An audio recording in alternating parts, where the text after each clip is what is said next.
Smell is our most primitive and least understood sense.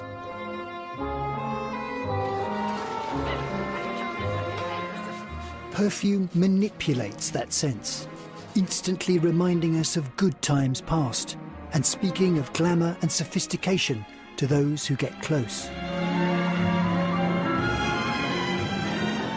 Ooh, doesn't disappoint. Fragrance exploits our feelings so successfully, it's become a multi-billion-dollar global industry. I mean, you know what it says. We all know what it says, but what does it really say? But with more brands making more scent than ever before, perfumes that used to whisper now have to shout. It is an idea of opening a door to a masterpiece. Today, the marketing's as important as the smell, and perfumers face a challenge. Ladies' fragrance today, try Versace. Strawberry sheer, strawberry sheer. Can they convince a new generation that fragrance is liquid luxury? Or has the romance already evaporated?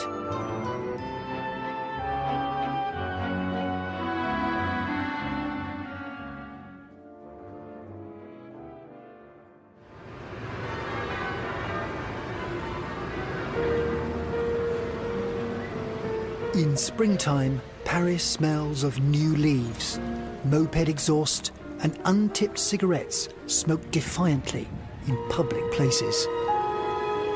But not here. The house of Guerlain is French perfumery personified. Bonjour, mesdames. Guerlain sell grand perfumes made to ancient recipes, issuing new ones when they see fit, which isn't often.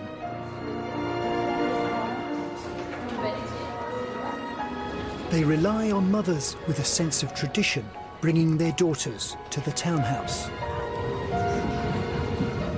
Blanche is 12, ready for her first fragrance.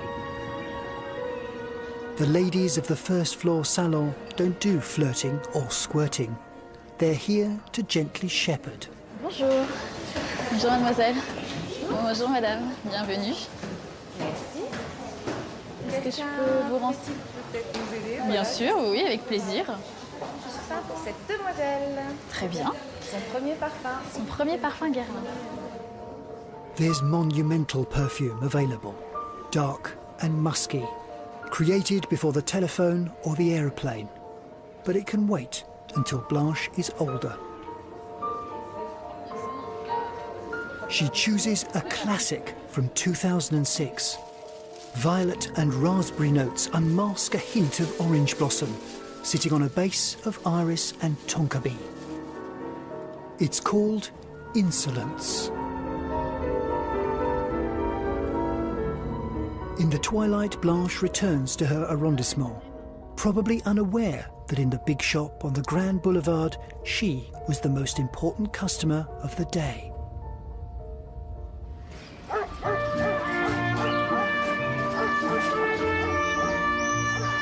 The Guerlain way is to get them young and keep them for life. It's a philosophy that served master perfumer Jean-Paul Guerlain well. I'm not able to live without perfume and without horses. His family have made fragrances for 183 years. There have been 4 generations of Guerlain working in the company. That's my grandfather, who was my teacher for perfume. Take a seat. Where are my dogs?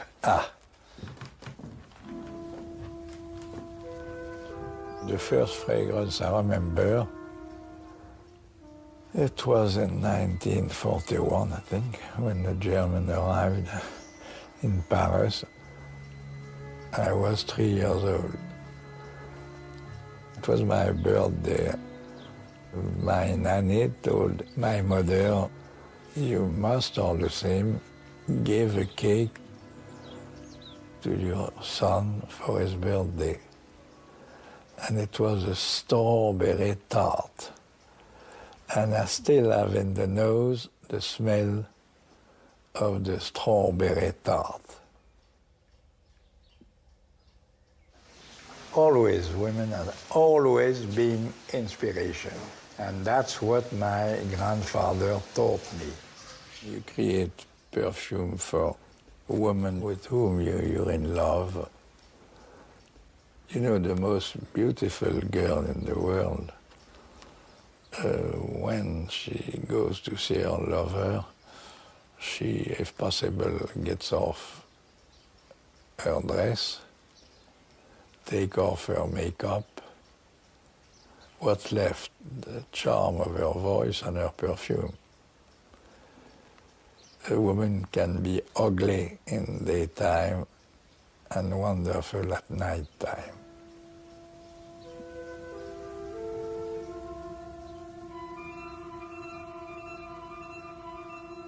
Guerlain fragrances make a powerful statement, quietly. Frenchness in liquid form. Here you have the letters of the different Présidents de la République. Mr. Sarkozy over there. Which perfume does he wear? A special one for him.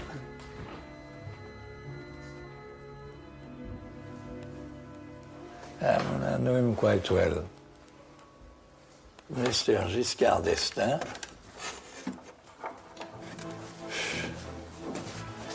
Jean-Paul is the old guard.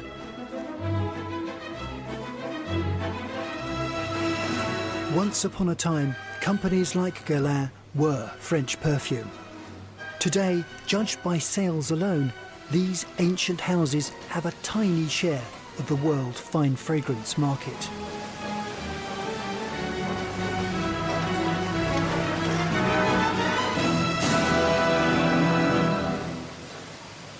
The big business is now done on the other side of the Atlantic.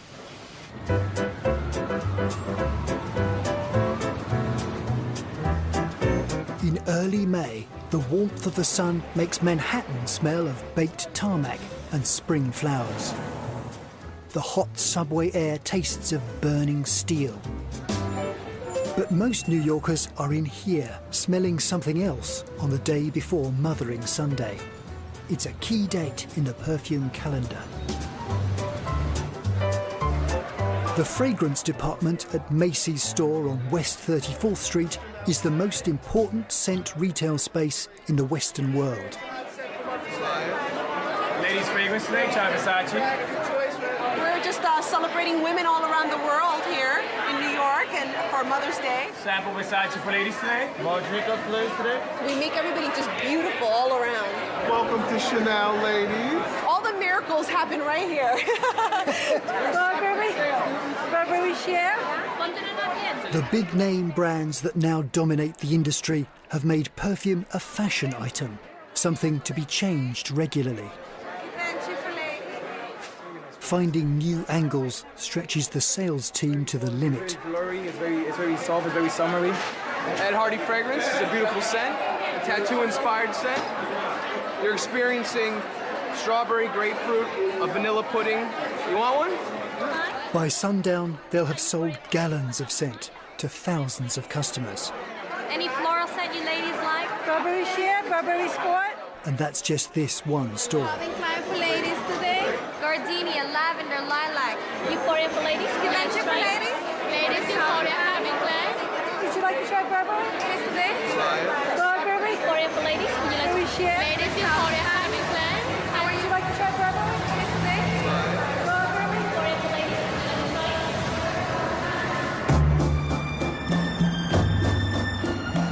5 years ago, the New York Times saw the frenzy and asked scent critic Chandler Burr to write a column.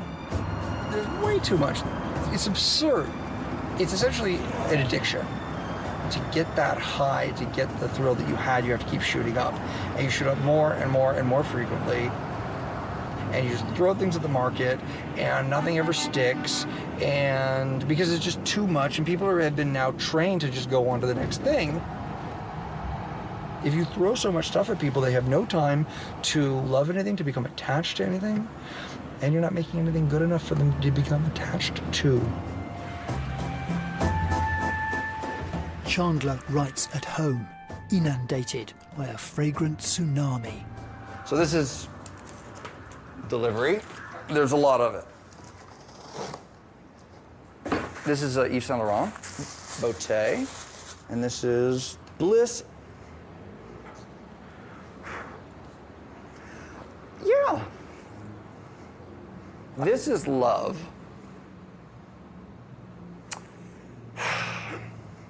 Yeah. No.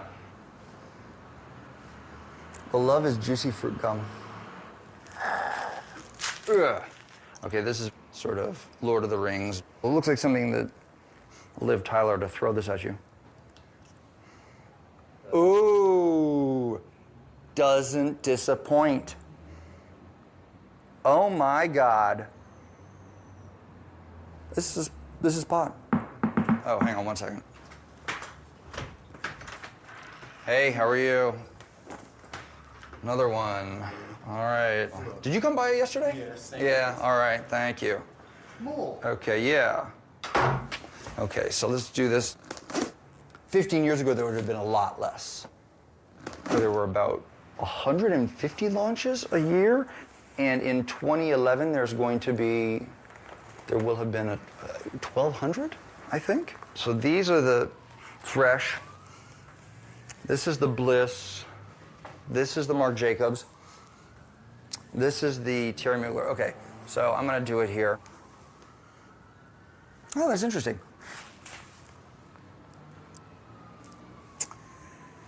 This is a fruit. This is a modern fruit. Ah, there's actually a beautiful extract of natural saffron. Spectacular. There's just so much of it, and there's only so much of Chandler Burr to spray it on.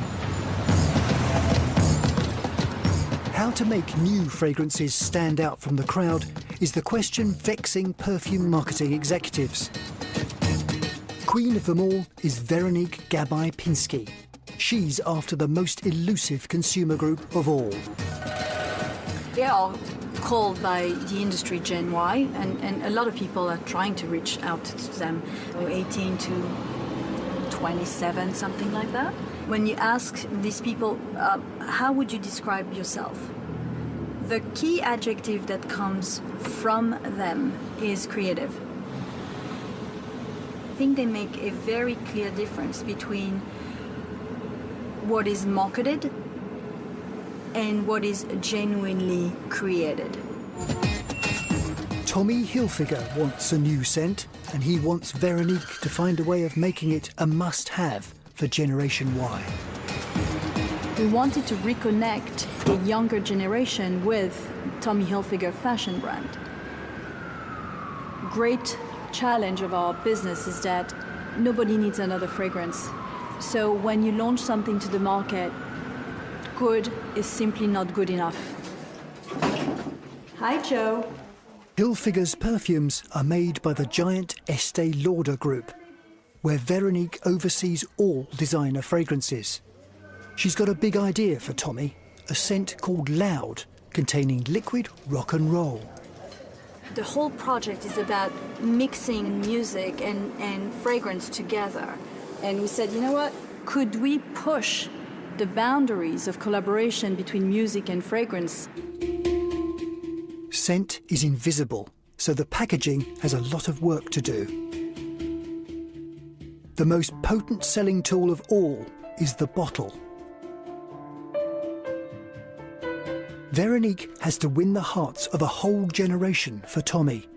She's reached out to the Picasso of bottle design. Chad Levine is so hot that if he was a bottle himself, you'd drop him. Tommy was very clear that he wanted to see something on the shelf, see something in the stores that was a literal translation of something from